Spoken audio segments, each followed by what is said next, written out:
Welcome to the Informed Pregnancy and Parenting Podcast. I'm your host, pregnancy-focused chiropractor, Dr. Elliot Berlin. My guest today is a visual artist, educator, and mom based in New York. Her work includes photography, writing, and filmmaking. With a keen focus on space, gender, and the body, particularly in relation to women's experiences, her impactful projects have garnered international acclaim. Her powerful project, Milk Factory, offers a poignant exploration of lactation spaces across the United States. From behind the scenes in a lactation suite at the U.S. House of Representatives to various workplaces nationwide, her lens uncovers the intimate realities of pumping in the workplace. In this episode, we'll delve into the making of Milk Factory, including a short film currently streaming on Informed Pregnancy Plus, shedding light on the societal complexities surrounding lactation, paid family leave policies, and workplace support for new mothers. Join us as we explore the profound implications of her work in shaping a more equitable future for families everywhere. Corinne Botz, welcome to the podcast. Thank you so much. Thanks for that great introduction. I'm happy to be here. I want to know everything. First, where are you from and what do you do? Well, I live in upstate New York at the moment, near Catskill, New York. I've been in the city for 20 years, and then the pandemic brought my family and I upstate. I still go to the city a fair bit for teaching and so forth, but now we have bees and a garden and, Wow, isn't it a long commute? Well, I don't go in like that regularly, so it's a beautiful train ride, 3 hours on the Amtrak. No kidding. Okay. I guess it could be productive. Mm-hmm. What do you teach? So I teach photography, and yeah. How did you get photography started in photography? How did I get started? Well, I grew up in northern New Jersey, and I loved art from a young age, photography especially. When I was in high school, I was really interested in Deanne Arbus and her work. I ended up setting up a darkroom so I could print independently. I would go into the city on weekends to see art exhibitions and take photography classes. So it was really given for me that I would go to school for photography, college. My parents are obviously very supportive because all three girls went to art school. And I went to the Maryland Institute College of Art in Baltimore. And then I moved to New York City after that. I was always making my own artwork and projects, but I was also doing some commercial photography as well. And then I ended up going to Bard College for my MFA. And yeah, at this point, I'd say like teaching, motherhood, caretaking, art making, they're all kind of part of the same, intertwined, all part of my life in a great way. Yeah, it sounds like a great mix. How was your journey to motherhood? Yeah, I'm not sure exactly how to answer that. I knew I wanted to be a mom. I met my husband and we got pregnant pretty quickly. I was around 36 and I have a great daughter, Echo, who's now 10 years old. Echo. Echo. What a great name. I thought it was going to be Lance or something like that. And then has becoming a mom changed your work at all? Yeah, I mean, I think the Milk Factory project would just not exist if it weren't for my daughter. In fact, before I had a kid, I didn't even know what a lactation room was. Like someone told me when I was like, what am I going to do when I have to go to work and pump? And someone's like, well, there's a lactation room, because they are this like blind spot. So yeah, I mean, that project came out of having my daughter and actually going back to John Jay College of Criminal Justice where I teach. And there's this very weird, sparse lactation room. And I initially just recorded it, brought in my film camera plus my pump that day for work and recorded it just as a record for myself. And it wasn't until like a little bit later, because I was too in the thick of things, that I looked at the contact sheets and realized the correlation with my other bodies of work as an exploration of space. So that's how that project came about. And then also for me, it was connecting with all these other women who are going back to work. I don't know if you want to go into that yet, but sure, anything, wherever the conversation takes us. I mean, I think it's obviously pretty interesting. So were you not exploring space before then? Like, was this your foray into spaces? Oh, no, not at all. So all my work. So this year, it's 20 years since I published my first book, The Nutshell Studies of Unexplained Death. And it's probably my most well-known work. It's a collection of crime scene dollhouses that were made in the 1940s and 50s after actual cases. So that's by a female criminologist. So I did all the writing and the photography in that book. So from there, I did a project photographing domestic spaces around the country with ghost stories that are connected to them. I photographed the homes of agoraphobics, personal belongings Ooh, left in cars after car accidents, which I mean, people think of cars as almost like a house. a little home. Yeah. What else? Hoarding. I did a project exploring hoarding, a little bit, objectophilia, medical simulations. When I got pregnant, I was working on Bedside Manner, and that was my first film. It's also a photography and film project, but it was about bedside matter, empathy, and medical simulations. So yeah, I've always been interested in space, especially I always think domestic space is like the most powerful domain. And I think as a woman, I'm interested in that gendered history within the home. But Yeah. lactation rooms, like I said, I never, never would have thought of that if it weren't for becoming a mother. I mean, I think a lot of artists, there's so much bias against women and mothers in the art world. So they don't want to make work about motherhood. I think things are starting to shift. But for me, I was always interested in representations of motherhood, even before I had a kid.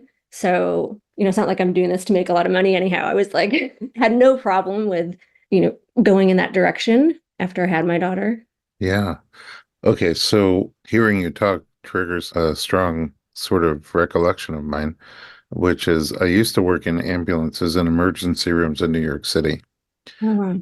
And I made this observation that the more densely sort of crowded an emergency room was, for sure, the more uptight, anxious, snappy people were, as a general observation. And you would go into these big, emergency rooms in different cities or towns, and there was just wider hallways, and every patient had their own space. Every practitioner in there had their own space. And they're just so much warmer, kindler, and gentler. And then after living in several different cities, I almost felt like there was a mirror there. When you're in a very densely packed city, sometimes people are just very on edge. And when you're in a more loosely packed city, just a more relaxed atmosphere. I don't know if there's any science behind that or if you've seen that either, but I just remember having that aha moment because growing up in New York City and then let's say moving to Atlanta, Georgia or Lincoln, Nebraska, just reminded me so much of the difference between people's almost like nervous system based on how crowded or not crowded or spaced out things are. Yeah, it's interesting. Yeah, I feel very attuned to spaces, but any hospital or emergency room, I'm going to be anxious in. I don't care Yeah, how crowded it is. yeah, for sure. But in my case, I'm not there as Yeah, the patient. So yeah, it's just yeah, a different type of observation. yeah. All right. We touched on it a little bit, how this project got started for you. I want to jump into it and learn everything. Let's take a quick break, and when we come back, we will talk about Milk Factory. We'll be right back.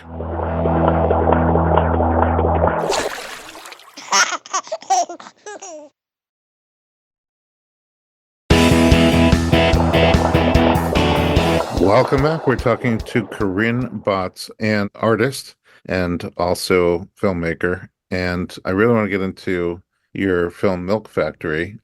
Before we jump into how that came about, you had a baby and then you had your own lactation experience. What was that like for you? Yeah, I would say I had a long recovery from having my daughter because there was a lot of complications. She was very healthy, but I had a lot of health problems stemming from the birth. And my mom like breastfed my sisters and I, so she was a big advocate. And that was one thing that really came easily for me in comparison to everything else was nursing. I nursed my daughter till she was 3. And I just had to like stop at that point, and she was really mad about it. I don't think we ever would have stopped if I'd left it up to her. Oh, really? Wow. Yeah. She loved it. I had a really great breastfeeding journey. But early on, when my daughter was 2 months, I had to go in for open surgery again, stemming from the birth. And I had to leave my daughter. So I got upset about how it would work if I was in the hospital for up to a week. And the surgeon said to me, well, that really doesn't matter. Your daughter would rather have a mother than, you know, Oh, the birth. wow. Yeah, I know. Yeah. But he did give me the NYU lactation support service, and they told me about having to up your supply and sort of pump around the clock. So by the time I left, because it was about 2 weeks before I had to get the surgery, I had a whole like freezer full of milk, which I took a picture of again, just for myself. And it just lasted in time. I don't think they had to supplement, which of course it would have been fine if they did. But in any case, I think that does connect to the project. When you think about women pumping at work, they're separated from their child. So it has to do with the autonomy of the mother and separation of mother and child for various reasons. And then I think a deeper reason, I mean, for me, was like, what will happen at the surgery? with my daughter. She was so little. I was like providing her main source of food at the time, which is so crazy to think about. Had you already been pumping in addition to breastfeeding? Not that much. I maybe pumped like just one or two times at work. I hadn't been back at work that long. So you really started for this purpose, for Yeah. the surgery? Yeah. Yeah. Mm. And then, of course, I And continued at work when I was working. yeah, so I wonder if that experience being away made it harder or easier to pump at work, to be away from your baby pumping rather than feeding directly. It was really sweet. The days I had to teach, my mom would drive in from New Jersey to watch my daughter, and I would call them with my hands-free pumping bra and talk to my mom and see my daughter on FaceTime and like eat my lunch and then run back to teach. Uh, So I never really had any problem with like milk supply, but I think it was more on that deeper level, the way that, yeah, when you have a child, you can be like closer to life and death. I mean, I actually even felt that during my birth experience. This is crazy because I'm not even someone who I did a book about haunted houses. I don't necessarily even believe in ghosts, but I actually had this like spirit presence when I was like going through labor. I had the strongest sense of like someone else being there, and it was so peaceful and it was like so spiritual for me. And then, of course, I actually almost did die later on in that experience after giving birth. So I don't know. The whole thing was just, it's very intense. yeah.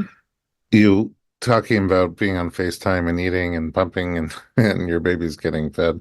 It kind of reminds me, I used to work on TV sets and do body work for my clients when they had like a break between filming. And it reminds me of this one mom who had like side by side, dressing rooms, Hmm. one for her and one where they set up a little nursery for her baby. Yeah. And the baby would hang out on set with her mom or with the nanny. And when lunch happened, sometimes just 45 minutes of lunch, she literally would multitask in a way I've never seen or thought possible. She would feed the baby while getting a massage, eating her lunch, and having hair and makeup done for the next part of the shoot.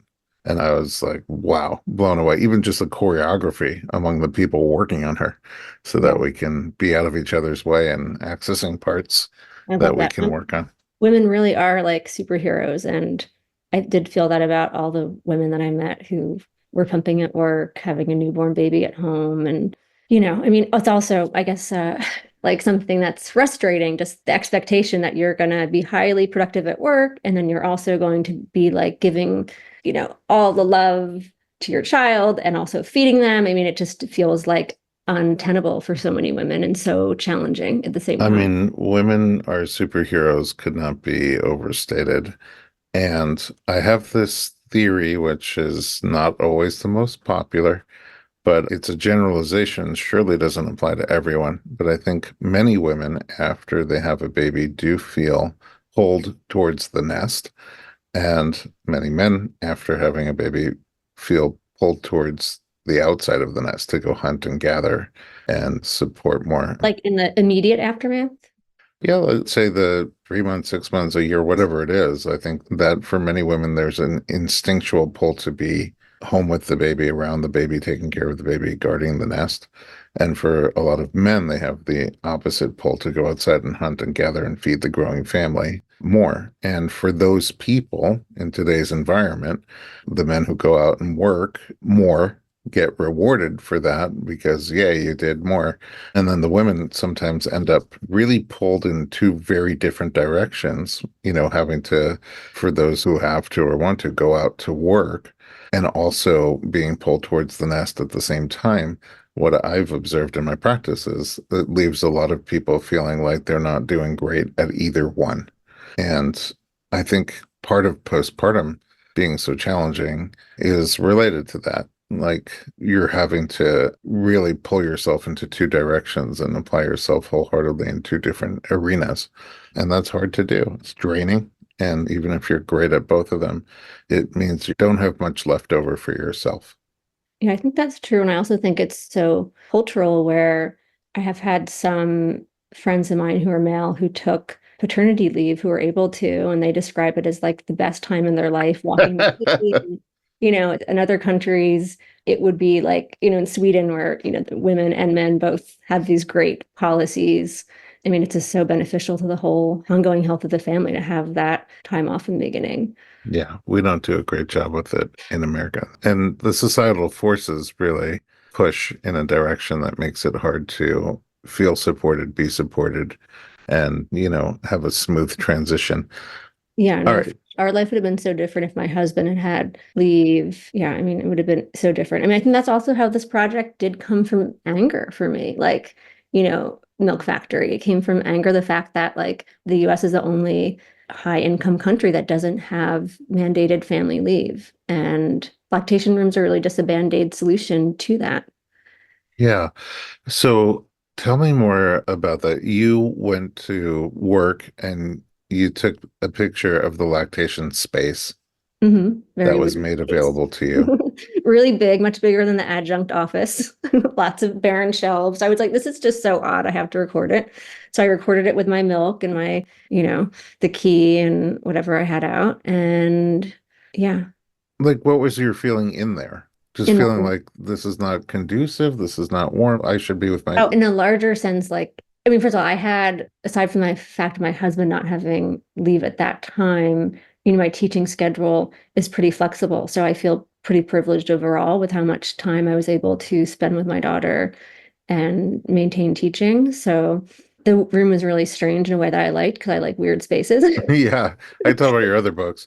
Yeah, I mean, that's it's like, oh, I get this room. It's odd. Like, there's a weird plan. So anyway, I think in a larger sense, then I started accompanying other women to the workplace, and it was like a real privilege to get to know them. I mean, it's a very intense period where you're leaving this young baby at home, going back to pump. So even if I only met them for however long we would have the talk, there would be some exchange of like what it's like for them in the workplace now or their birthing experience. So we would talk the way that I think once you have a kid, you enter this tribe of motherhood where you become part of this community. So it felt like this immediate connection. And the women were all really happy that I was like taking a picture to highlight this unspoken truth of what it feels like to go back to work. So I photographed bartenders in cold basements where they would pump, fancy people can pump on their own terms, who are like the head of a company, someone who's a CEO who's pumping in a closet. So there are a lot of lactation rooms that are very unconsidered. And I think it does reflect how people feel about women.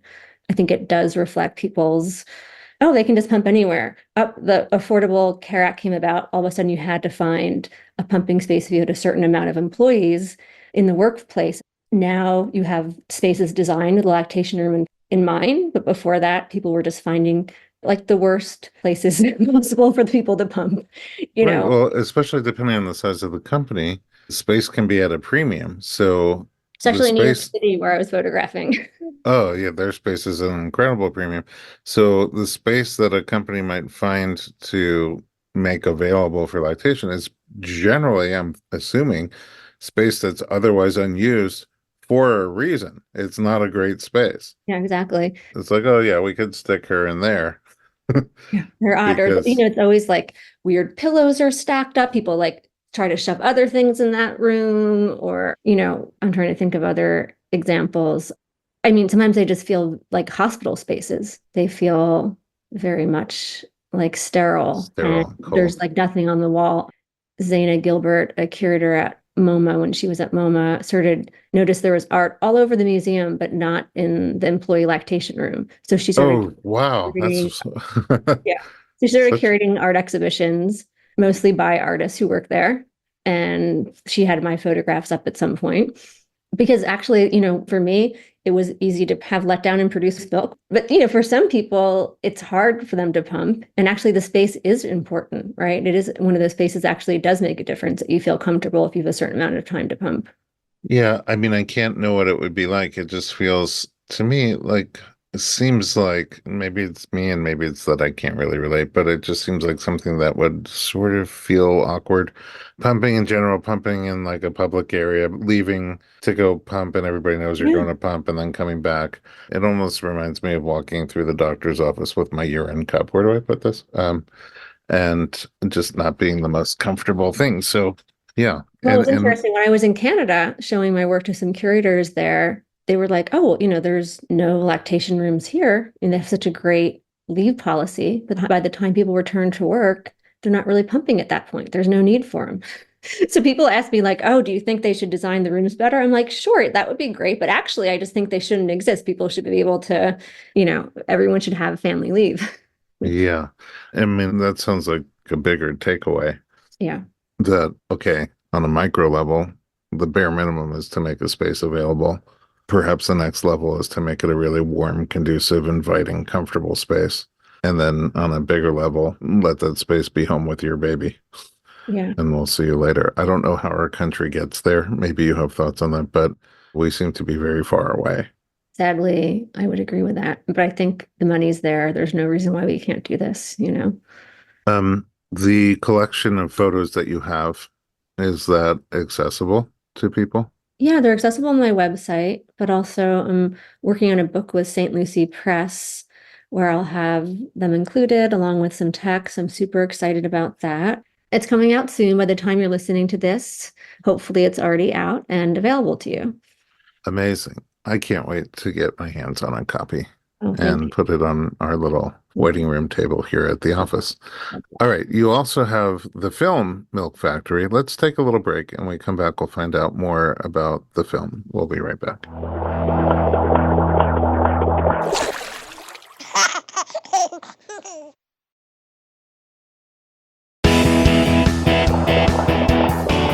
Welcome back. We are talking to Corinne Botz from Milk Factory, and I'm excited, as we mentioned in the last segment, that your book is going to be coming out and the photos will be available there. Let's talk about the film. So, Milk Factory, the film, it's a short. How did that come to be? Well, when I was researching for the photographic component of the project, I learned about the U.S. House of Representative lactation room. And it's this bipartisan space. Also, unlike all the single-use lactation rooms that I photographed, this was a communal lactation room. So I immediately thought, I have to make a film here. I mean, part of it is the symbolism of the location. Like, here's this place where laws are decided that change our lives, and possibly women from across the aisles could come together, to enact legislation that would benefit women and children. So to me, it was like this combination of labor, motherhood, and politics that could intersect within the film. I mean, I didn't even think about it that way, but yeah. First of all, coming together, that would be nice about any issue at this point. I know, yeah. But, what greater cause to do it, and maybe what greater incentive to do it than taking care of our families, our mommies and babies.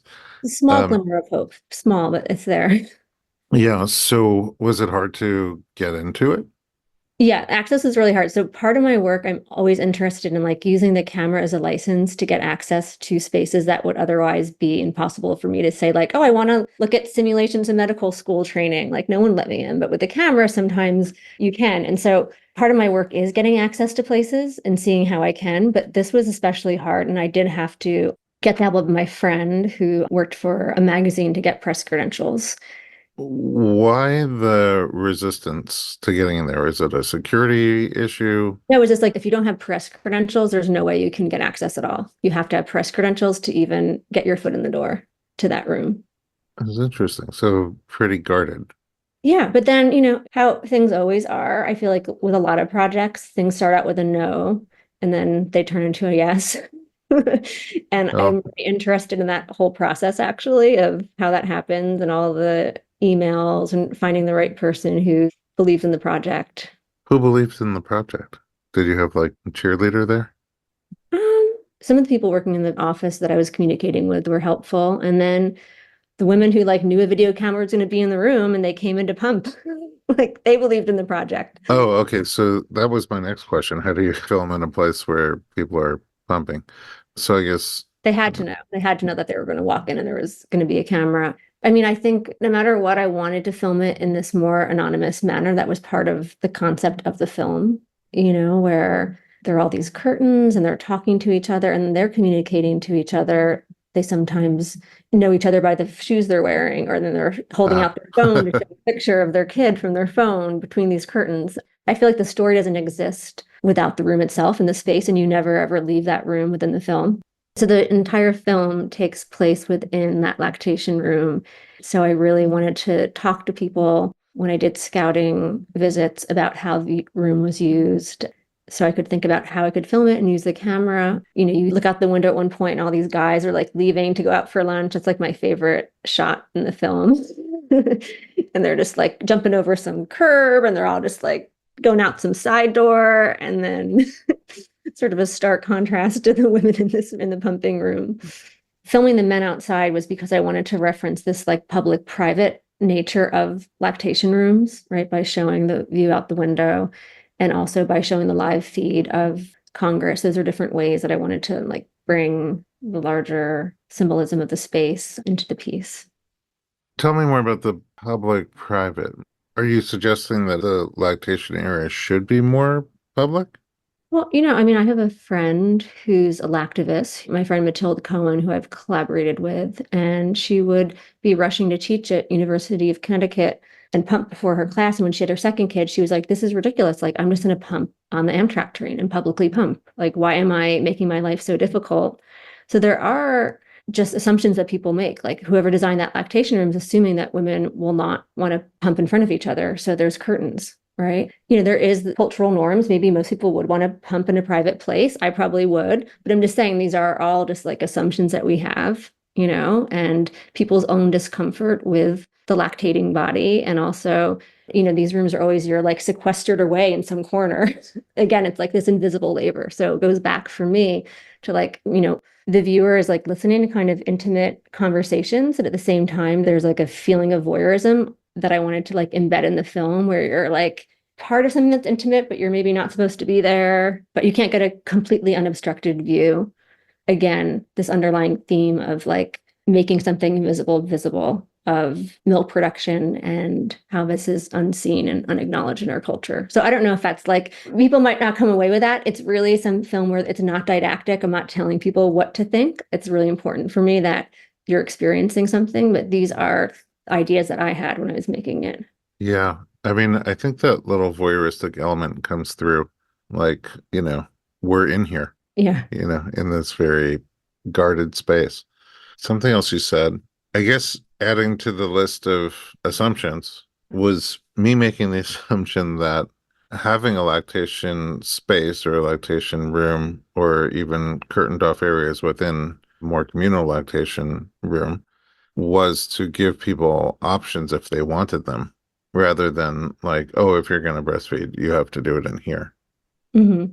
Well, I mean, it wasn't until like, I wish I knew the date, but like, when was it legal to publicly nurse your child in all of the states? I mean, it wasn't even until like really recent. So that's crazy. Yeah, all the laws around it are really interesting. Yeah. Look, I live in Los Angeles, California, and I've been online at Starbucks, and the person behind me is breastfeeding her baby in a little baby carrier. And I only remember that because I'm from New York, where we didn't see that very often. And right when I realized that she was even feeding her baby, the barista was like, "What kind of milk you want with that?" I'm like, "Oh, me." So it was just like a little funny memory in my mind. But because that's where we are, and I think that in Los Angeles, people feel comfortable, who want to feel comfortable breastfeeding wherever. I think in New York now too. Okay. Yeah, it just never even occurred to me like a lactation room might be someplace where people feel like they have to breastfeed rather than an option if they want to. Yeah. Yeah. Well, I mean, I think there are just certain assumptions that we have culturally that are embedded in that space. How was the film received? Because of the pandemic, I made the decision to like release it on Time magazine, like as part of a story featuring the photographs. And I really felt at the time that because the pandemic sort of showed us all these issues with care and how we need to pay like teachers better and how difficult it was for women leaving the workforce during the pandemic, I really felt like the film, it was a good time for it to come out because we could sort of imagine these new possibilities maybe, and also people working from home and remotely. So it was a different release for me because my other film came out and kind of played the film festival circuit and it was more of like a public release. But yeah, it wasn't a film festival, actually won Best Short, and people were like super excited about it. And that was like, a few months ago. So more recently. So it seems like the film continues to be like super relevant. It's just the how you look at it can change. I mean, one thing that I was thinking about, I was editing it in 2021 when this violent mob breached the Capitol, and they were specifically targeting like women in politics, Nancy Pelosi's office, which is just down the hallway from this lactation room that I filmed in. So for me, I was thinking, wow, like here the Capitol is so, we're seeing it as such a place of violence, and here's what it should be, a place to like support women and children. And here's another counter narrative. So for me, throughout all these different time periods, I guess, like with the pandemic, there's been different ways that I've been able to look at the film that have been interesting. I'm in touch with some of the women who are pictured in it, and they told me, one woman in particular said it was important for her. She said putting herself out there more in terms of unapologetically being a whole person, being a professional, and also a mom. So she was really grateful to be in the film because it helped for her to get to that place. So Yeah, that was really nice feedback. that's very cool. Therapeutic. Yeah, I think the film's unfortunately going to remain relevant for a long time. Yeah, unfortunately, it's true. Just like lactation room photographs, to be like, cool, what are these weird old these faces they used to have? It's so strange. Yeah. Look, I think it's a little small but mighty film, powerful. And it's very beautifully made, well done. And we're so honored to be able to host it on Informed Pregnancy Plus, and also that you joined us on the podcast to tell us more about you and your work in general and this important project in particular. Well, thank you. Thank you for all your great questions and for putting the film out there and to another audience. It'd be great to like hear what people think about it. I don't know if there's any sort of like Yeah. chat thing that's part of informed pregnancy where people can like write in. I'd love to get feedback. People do sometimes share feedback, most commonly either by email or on Instagram. And for sure, we'll pass anything along to you that comes directly through us. However, my last question is, where can we find you online? You can find me at my website, at CorinneBotz.com, or on Instagram. At Corinne Botz. Yep. Amazing. Well, I'm going to go check out your other work on there as well. I'm looking forward to your book coming out. Thank and you. maybe we'll make an announcement. And then I'm going to rewatch after we talked about it. I'm going to rewatch Milk Factory, the film. You are? It's so nice. Yeah, I want to see it now that I have more insight behind you and the story. Yeah, I mean, I think one other thing that I'll just say is the support and like information sharing that existed amongst the women in the room. That was something that came through in the conversations I overheard when I was filming. And I feel like there is this lack of positive depictions of women connecting in mainstream media. So it felt important to like represent that in the film. But there is the community. Yeah, yeah. Where did the name come from? Milk Factory. Actually, a nickname that women who pump in there have given that Oh, room. in that room at Congress? Oh. And I heard that. I was like, that's so perfect because one, you kind of do feel like you're just like a factory sometimes pumping out this milk for your kid. But then also it kind of ties into this idea of like labor of something, the labor, again, the anonymous, unseen quality of like the people who are in there pumping. So it just sort of tied everything together again. And again, bring it back to like economics and the way that this is so valuable. And there's such an intense pressure for women to breastfeed their children. And yet we're lacking this, cultural support for it. And that's what I'd like to draw attention to, the need for that. Well, you certainly found powerful ways to get that conversation going. All right. Well, thank you so much. I really appreciate you and all of your work. And it was fun to talk to you. Same. Everything that you had just said, I agree with wholeheartedly. It was really great to meet you, learn from you, and talk with you. And I thank you. And at home, thank you for listening to our podcast. For more pregnancy and parenting information just like this, visit us online at informedpregnancy.com.